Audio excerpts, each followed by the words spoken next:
Take Deshaun Watson. When the allegations against him first came to light, ESPN and other networks were quick to flood the media with sensational headlines, countless sound bites, dissecting every little detail. It wasn't just coverage. It was a full-on media circus. And it wasn't just once or twice. They had over 50 leading stories. And for what? To constantly remind the public of the allegations. Deshaun Watson has settled all but 4 of the lawsuits filed against him. Attorney Tony Busby said in a statement on Tuesday. This is the statement as it follows. Today I announced that all cases against Deshaun Watson, with the exception of 4, have settled. We're working through the paperwork related to those settlements. Once we have done so, those particular cases will be dismissed. The terms and amounts of the settlements are confidential. We won't comment further on the settlements or those cases. See, ESPN was filled with nonstop headlines, just like the clip played, when it came to Deshaun Watson. Meanwhile, Baltimore Ravens kicker Justin Tucker has similar allegations against him.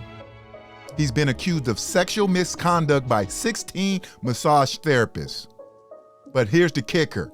They took place between 2012 and 2016. The allegations include exposing himself and unwanted physical contact. But the media, no major coverage. No major coverage between that time. Nothing. Most people have never heard of this.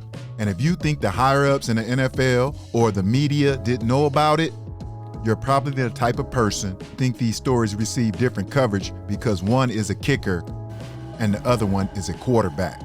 As if Justin Tucker allegations are any less disgusting. According to 6 massage therapists who worked on Tucker from 2012 to 2016 and spoke to Banner reporters over the past month, Tucker exposed his genitals, brushed 2 of them with his exposed penis, and after 3 treatments, left what they believe to be ejaculate on the massage table.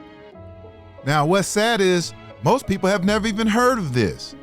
Most people don't even know this existed, despite of everything. These allegations range from exposing himself to unwanted contact. But where was the media when this story was going on? They all knew about it, but they tucked it away, overshadowed by his status in the NFL. And we know his status is not because he's a kicker, so it ain't much status. We know what his status is. This is his status, folks. Okay? And we know, you guys know what I mean by that.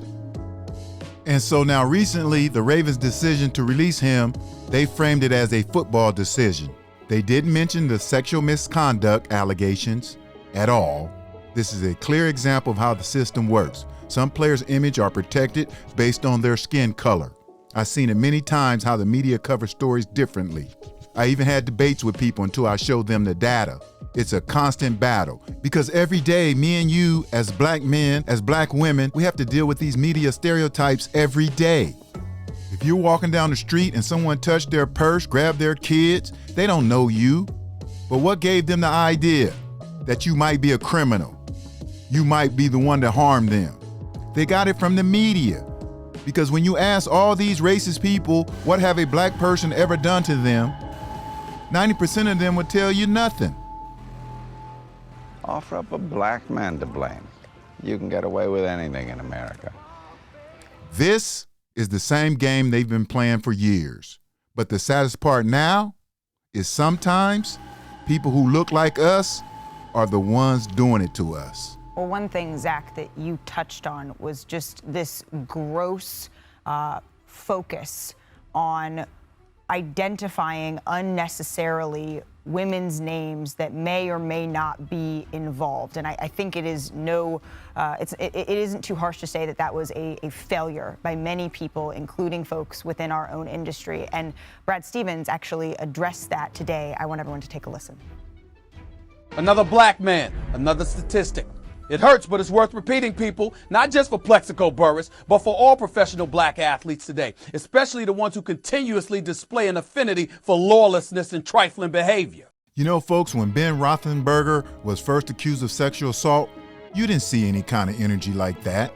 And it never became a lead story on ESPN. It wasn't until he was accused again by a different woman that they mentioned it. Barely.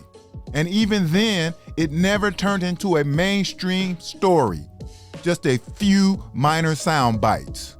And just like Big Ben's first allegation didn't get much attention, there's a reason why we're only hearing about Justin Tucker's allegations now, when they happened over a decade ago. Ain't that crazy?